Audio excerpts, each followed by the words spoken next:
Olá, sou Diego Nunes, professor de História do Direito na Universidade Federal de Santa Catarina, Brasil.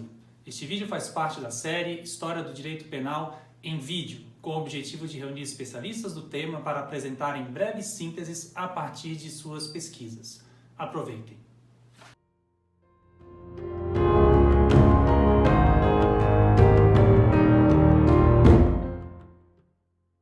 Olá a todos.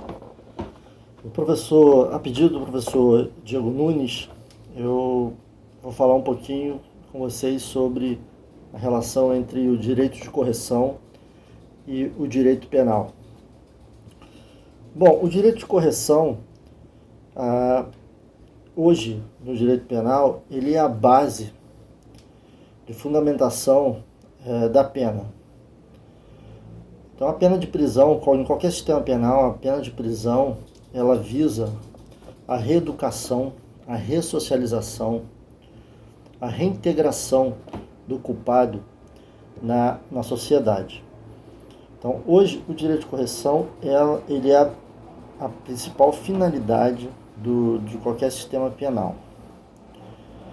O direito de correção ele pode ser definido, então, como uma ação com a finalidade de recolocar alguém no caminho correto, alguém que cometeu ou que teve uma conduta desviante. Então, a partir desta definição, é que eu vou começar a minha exposição. Então, a minha exposição está calcada no seguinte marco teórico. Será identificar na história do direito a penetração ou a incorporação do direito de correção no poder público, na autoridade pública. Por quê? Porque até o século XVII, a correção do culpado não era o fim primeiro das penas. As penas, elas visavam prioritariamente aterrorizar a população, causar um terror na população, com o objetivo de dissuadir o cometimento de delitos. Daí os espetáculos, em praça pública, com suplícios, onde a população era convocada para ir para assistir, justamente para causar esse terror. A partir do século XVII, se identifica o fenômeno de penetração do direito de correção como fim das penas públicas. Então, a partir do século XVII, se inicia essa vontade, esse desejo de não apenas punir para causar uma dissuasão na população, mas punir para corrigir o culpado, a pessoa do culpado. Bom, uma precisão que deve ser feita é que até o final do século XVIII, precisamente com a Revolução Francesa, falar em Estado é uma imprecisão. Tá? Então, nós estamos num contexto de monarquia, poder monárquico. Então, eu vou usar a expressão durante a exposição de poder público. Tá? Quando eu falo em poder público, eu estou me referindo ao poder régio. Então, dentro desse marco, dessa nossa estratégia metodológica, melhor dizendo, de identificar a penetração da ideia de correção no poder público, nós temos uma análise terminológica. Tá? Eu escolhi fazer uma análise dos termos que indicam a definição inicialmente proposta de correção.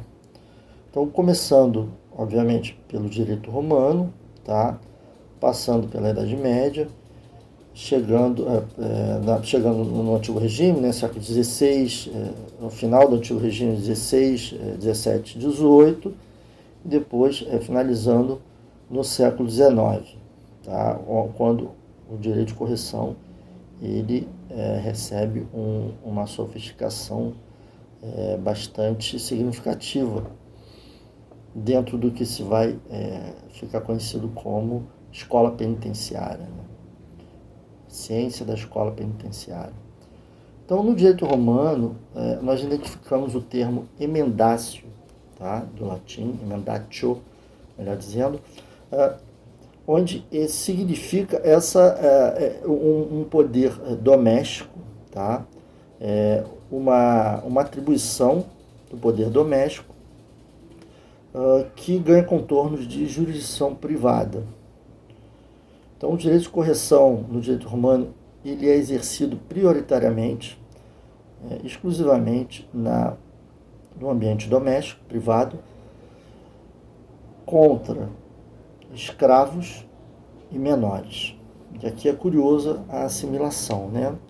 O direito romano prevê uma atribuição correcional tanto para escravos como os menores. Bom, essa assimilação também a gente vai encontrar, inclusive no Brasil, durante o século XIX, na legislação. Ambos considerados como incapazes, juridicamente incapazes. Claro que, se a gente for analisar a economia penal, né, de um e de outro, o poder que é concedido ao senhor, né, é diferente que vai ser concedido ao pai de família, né? Então, o exercício do direito de correção em relação ao escravo, ele poderia chegar, por exemplo, até a pena capital, mas essa pena capital ela teria que ser justificada e ela deveria ser unicamente acidental, tá? Então, inicialmente, o direito romano não consagra o direito de morte, tá, ao senhor com relação ao escravo. Mas poderia acontecer que durante o exercício do direito de correção ele se transformasse em pena capital. Então ele seria levado ao tribunal e seria julgado e teria que ser provado que fosse acidental, tá? Já com o direito com relação aos menores, os filhos de família, essa pena capital ela não estava dentro do exercício do direito de correção, ele estava em outra instituição jurídica, tá? Que chamava de direito de vida de morte, que não é o direito de correção, então a gente vai passar ao lado dessa questão. Bom, avançando, na Idade Média, o direito de correção aparece na expressão vis lícita, tá? Que significa violência lícita. Então, os jurisconsultos medievais, eles, analisando, né, o texto do direito romano, onde estava contida a palavra emendatio, que é uma parte dedicada ao direito penal, eles interpretaram o direito de correção como uma parentese de licitude, tá? Então, o direito de correção, ele estava dentro de um livro inteiramente dedicado ao direito penal, mas que poderia ser exercido em jurisdição doméstica, que não fosse do Estado. Então, seria lícito a autoridade doméstica exercer uma sanção, né, sobre pessoas que estavam subordinados ao poder doméstico, paralelo ao Estado, ou paralelo, melhor dizendo, ao poder público. Avançando na cronologia, nós temos dentro do direito canônico, e é importante mencionar porque vai ter uma influência grande no direito brasileiro, nós temos a expressão correção fraterna, encontrada em Tomás de Aquino. Tá? Então, é uma visão diferente, né? Uma visão diferente do direito civil, no caso, do direito laico.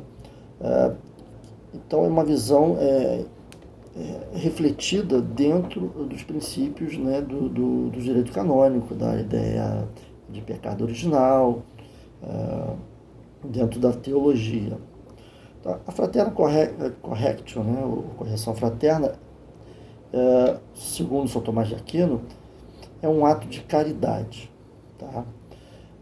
e deve ser exercido dentro da cristandade entre todos os irmãos.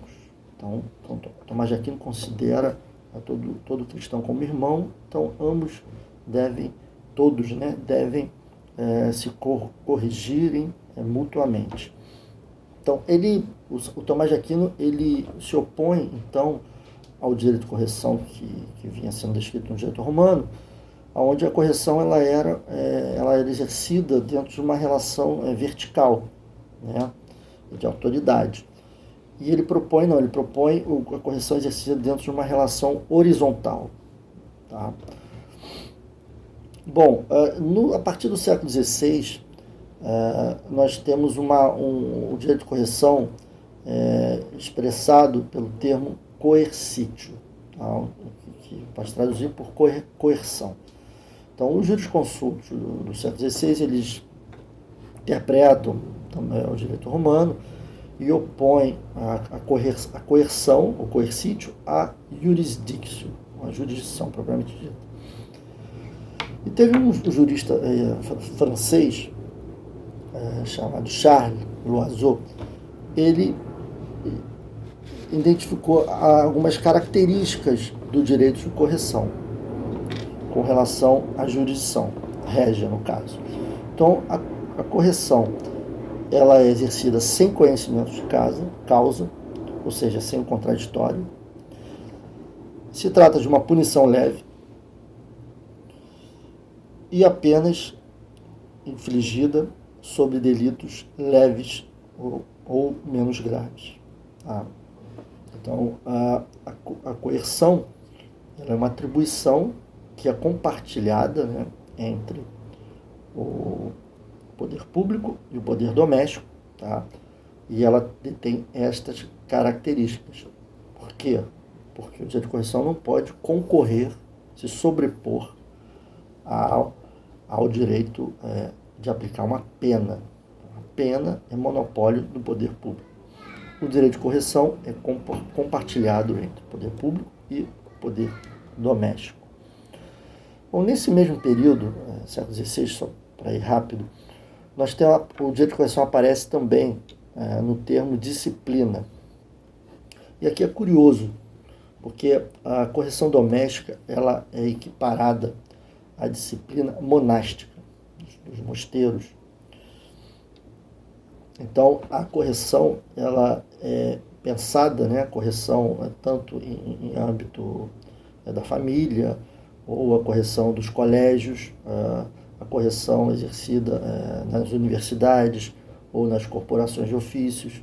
Então, ela é equiparada a essa disciplina monástica, o conjunto de regras, né, para moldar ou domesticar, né, o comportamento e evitar a conduta desviante. Bom, avançando na nossa cronologia, a partir do século XVIII, tá, final do século XVIII, nós temos uma penetração do direito de correção no poder público. Tá?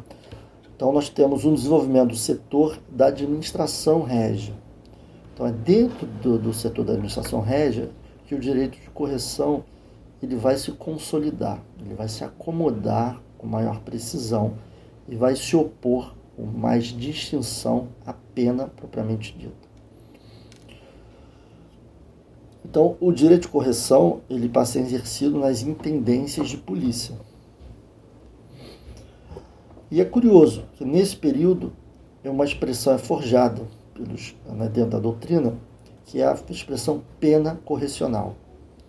Então, é uma expressão curiosa, né, que marca essa intromissão do direito de correção no poder público, que passa a se preocupar com a emenda dos culpados.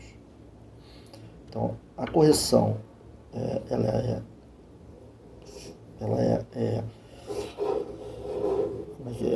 fica restrita, né, dentro do setor da administração, e a pena ela continua sendo aplicada pelos tribunais contra os crimes de maior vulto, né, os crimes mais graves.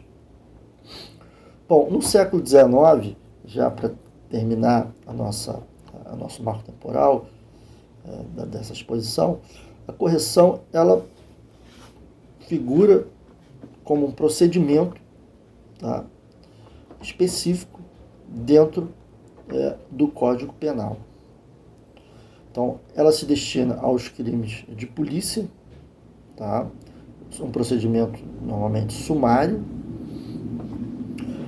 E também, também ela figura, e aqui eu tomo o exemplo do direito francês, também dentro do Código Civil de 1804. O direito de correção aparece como o direito do pai de família encarcerar um filho considerado por ele rebelde. E no Código Penal de 1810, o direito de correção, que também prevê um direito de correção aos menores infratores, menores de 16 anos, que agiram ou cometeram crimes sem discernimento. Tá?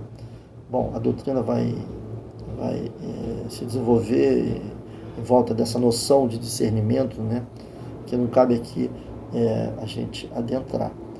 Então, a gente tem no século XIX uma colaboração, tá? Uma colaboração entre família e Estado em torno do direito de correção do menor.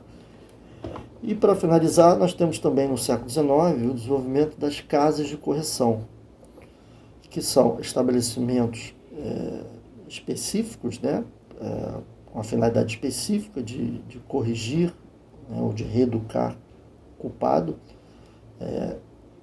cuja a principal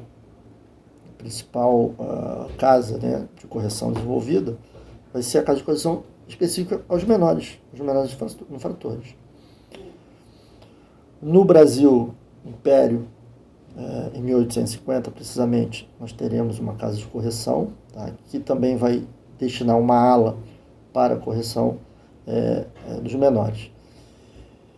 E também o Código Penal de 1830 vai incorporar, né, se apropriar dessa noção de correção num título inteiramente dedicado aos delitos de polícia.